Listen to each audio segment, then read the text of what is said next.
अस्सलाम वालेकुम everyone, my name is Aamir Hussain और आप देख रहे हैं कॉमर्स ऑनलाइन। भाई तस्वीर इसलिए पहले लगाइए कि लोग आजकल क्या कर रहे हैं, पूरी वीडियो ही कॉपी कर रहे हैं और अल्लाह उनको हक समझाए। और लेकिन आपसे एक शिकायत है कि भाई मेरे सब्सक्राइबर कम हो रहे हैं और मुझे चाहिए 10K सब्सक्राइबर। तो सबसे पहले चैनल को सब्सक्राइब कर लो। आज मैं सॉल्व करवाने जा रहा हूँ आपको मैक कोचिंग सेंटर के MCQs। तो चलिए स्टार्ट करते हैं। स्टार्ट करने से पहले आपको एक बार बताना चाहूँगा कि चैनल पर जो है मेरा टारगेट पेपर अपलोड है, तो आप प्रैक्टिस करना स्टार्ट करें। कोई भी क्वेश्चन, कोई भी प्रॉब्लम हो तो जो मेरा फेसबुक का ग्रुप है कॉमर्स ऑनलाइन, उस पर आप क्या करें, उस पर पोस्ट करें कॉमर्स ऑनलाइन, ठीक है, फेसबुक पर है। इसके अलावा मेरा जो चैनल है कॉमर्स ऑनलाइन यूट्यूब पर, उसको तो आप सब्सक्राइब कर लिया होगा आपने, और नहीं किया तो सब्सक्राइब कर लो। और हाँ, सबसे पहले एक बार बताना चाहूँगा कि देखो 2 मिनट लगते हैं लाइक का बटन दबाने में, लाइक कर दो। आगे बढ़ते हैं। The probability of getting an event in a single toss of a die. अभी डाई सही है। The probability of getting an even number in a single toss of a die. एक डाई की हमारे पास 6 साइड होती हैं, तो हमने बोला भाई 1 2 3 4 5 6, ये 6 साइडें। आपको क्या चाहिए, आपको इवन नंबर चाहिए। इवन नंबर कौन से होंगे, 2 4 और 6। तो आपने कहा ये 2 4 6 कितने हो गए, टोटल 3 आपके पास आ रहा है और 6 आपके पास क्या है, सैम्पल स्पेस है। तो आपके पास जो आंसर आएगा 1/2 आएगा। 3 1 3 3 2 6। इन अ squid 2 left distribution if median is 36 and mod is 40। अभी देखो मीडियन 36 से मॉड 40 है, तो आपका जो मीन है वो क्या होना चाहिए। जब ये लेफ़्ट स्क्विड है यानी पॉजिटिव, जो आपका जो पॉजिटिव स्क्विडनेस है, इसमें जो है मीन सबसे बड़ा होता है। उसके बाद आपके पास मीडियन और फिर मॉड ना। अब यहाँ पर आपका मीडियन और मॉड देखो उल्टा चल रहा है। सबसे बड़ा क्या है, मॉड है और फिर मीडियन है। तो इसका मतलब क्या है, आपका जो मीन है वो क्या होगा, वो छोटा होगा। अब कितना होना चाहिए, 36 34 32। देखो गैप कितना आ रहा है, 4 का आ रहा है।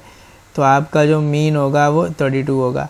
आपको याद होगा कि मैंने इससे पहले ये वाले MCQ सॉल्व करवाए थे और इसमें मैंने आपको बताया था कि देखो भाई ये नेगेटिव स्क्विडनेस है। ये देख रहे हो, नेगेटिव स्क्विडनेस कब होता है, हमारा सबसे बड़ा क्या होता है, मॉड होता है, फिर मीडियन और फिर मीन होता है।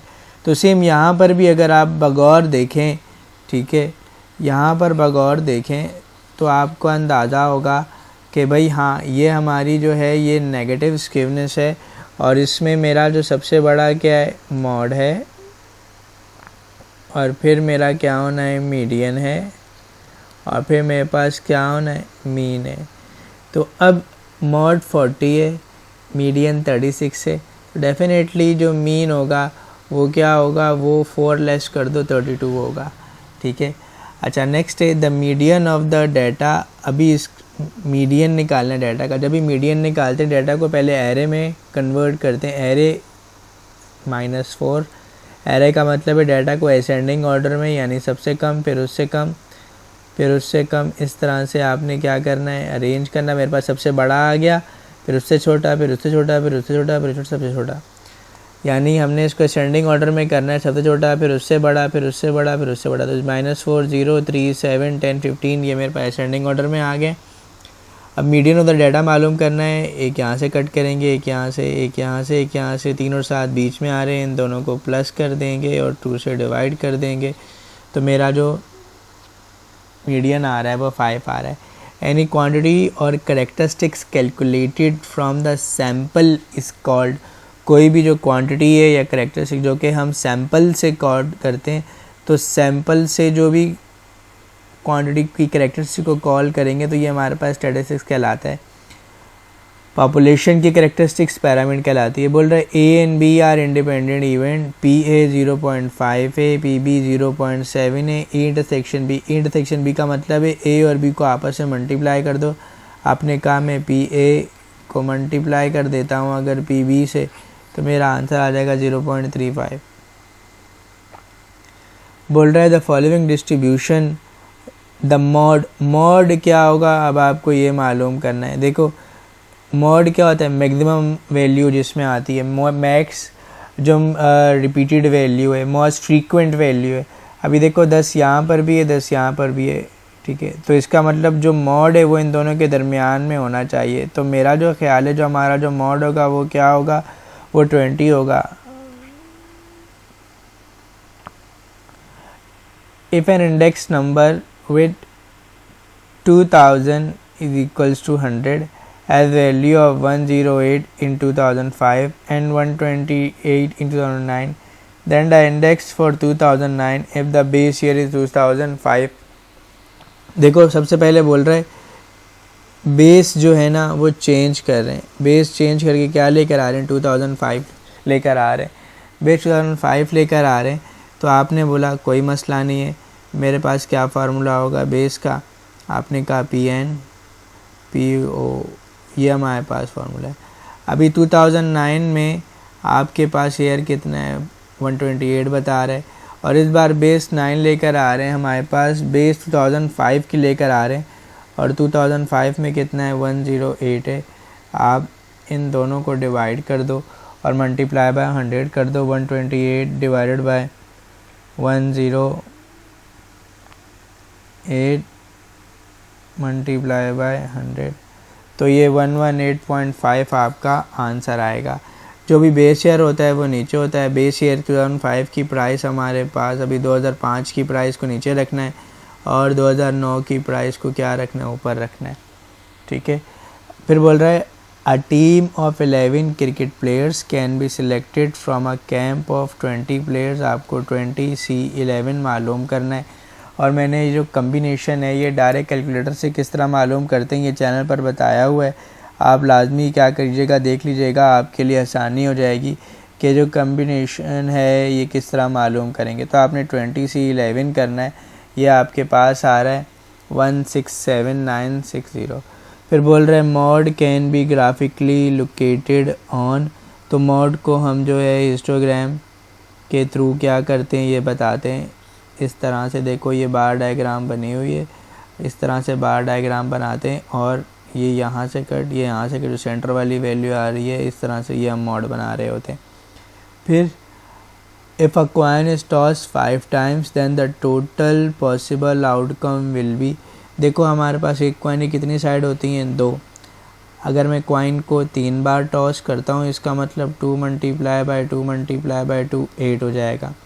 कॉइन को 5 टाइम्स टॉस करूँगा, 2 multiply by 2 multiply by 2 multiply by 2 multiply by 2, 2 two ज़ा 4, 4 टू ज़ा 8, 8 टू ज़ा 16, 16 टू ज़ा 32, आपके पास आंसर है।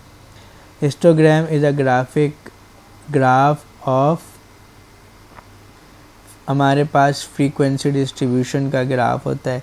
देन नेक्स्ट आ जाओ, if for a data sum of x minus 15 is equals to 0 then arithmetic mean will be 15 होगा। बोल रहा है base year weighted index number, तो लास्ट पर हमारे पास बेस इंडेक्स नंबर होता है। ये वाले MCQs की वीडियो चैनल पर अवेलेबल है, तो इसमें भी मैं बता चुका हूँ, देखो रिपीट हो रहे हैं। ये हमारे पास last year base year index होता है, पास ईयर हमारे पास करंट ईयर, और फ्रेशर हमारे पास ideal. The value of 0 factorial, तो 0 फैक्टोरियल की वैल्यू, ये फैक्टोरियल कैसे निकालते हैं मैं एक बता चुका हूँ, चैनल पर वीडियो मौजूद है स्टैटिस्टिक्स की प्लेलिस्ट में, स्टैट्स की प्लेलिस्ट में। तो कॉमर्स ऑनलाइन चैनल जो है, commerce online channel, commerce online channel, उस पर भाई आप देख सकते हो। अच्छा, ये 0 फैक्टोरियल का आंसर हमेशा 1 आएगा। अब उसके बाद है the last community frequency of a frequency distribution, ये सम ऑफ एफ होता है। The value of NP0, NP0 का क्या मतलब है, कोई भी आपके नंबर हो उसका परम्यूटेशन निकालना है। आपने कहा 5P, अब ये भी कैलकुलेटर से डायरेक्ट निकल जाता है, तो कैसे निकालते हैं ये मैं बता चुका हूँ आपको। परम्यूटेशन कैलकुलेटर से कैसे कैलकुलेट करेंगे ये मैंने वीडियो अपलोड की हुई है, आप देख लीजिएगा। NPO आपके पास आ रहा है 1, 12C1 आपके पास आ रहा है। 12 सर्कुलर डायग्राम हमारे पास पाई चार्ट है। Probability of getting king card is, ये हमारे पास अभी देखो टोटल एक ताशी गड्डी में कितने किंग होते हैं, 4 किंग होते हैं। अगर आपको कार्ड्स की सैम्पलिंग नहीं मालूम तो लाजमी मेरे चैनल को देखिएगा, उसमें मैं बता चुका हूँ। 452 आपके पास आंसर है। अच्छा, the number of arrangements of the letter of the word time, अभी देखो इसमें कोई भी नंबर रिपीट नहीं हो रहा ना, जब भी कोई नंबर रिपीट नहीं होता आप उसका इस तरह से फैक्टोरियल ले लो और ये आपके पास आ जाएगा 24।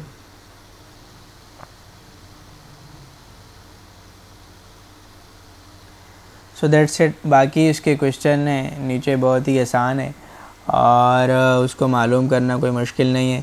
आप क्वेश्चन को सॉल्व कीजिएगा, जहाँ कोई परेशानी हो will definitely help you out. अपना बहुत ख्याल रखिएगा। टिल देन अल्लाह हाफिज़।